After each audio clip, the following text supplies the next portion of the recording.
అగ్నిగుండములో ఎలా ఉండగలుగుతావు? బైబిల్ గ్రంథంలో ప్రకటనలో రాశాడు అన్నమాట, ఎవరి పేరైనను జీవ గ్రంథమందు వ్రాయబడినట్టు కనబడని ఎడల, జీవ గ్రంథమందు ఎవరి పేరైతే కనబడదో, ఎవరు యేసుక్రీస్తు ప్రభుని అంగీకరించకుండా ఏమండి మరణించారు, అటువంటి వారందరినీ కూడా అగ్నిగుండములో పడవేయబడును అనే మాట రాశాడు.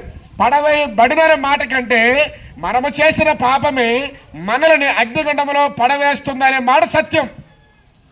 దేవుడు పడేయడం పక్కన పడండి కానీ, దేవుడు పడేయడం పక్కన పడేయడం కానీ, మనము చేసిన పాపము, మనము చేసిన మోసము, మనము చేసిన దగ, ఏమంటే మనము చేసిన అన్యాయము, ఏమంటే మన చూపులతో, మన చెవులతో, మన మోటితో, మన ఏమంటే నోటితో, మన కాళ్ళతో, మన చేతులతో చేసిన పాపము మన తీసుకువెళ్ళి అగ్నిగుండంలో పడేస్తుంది.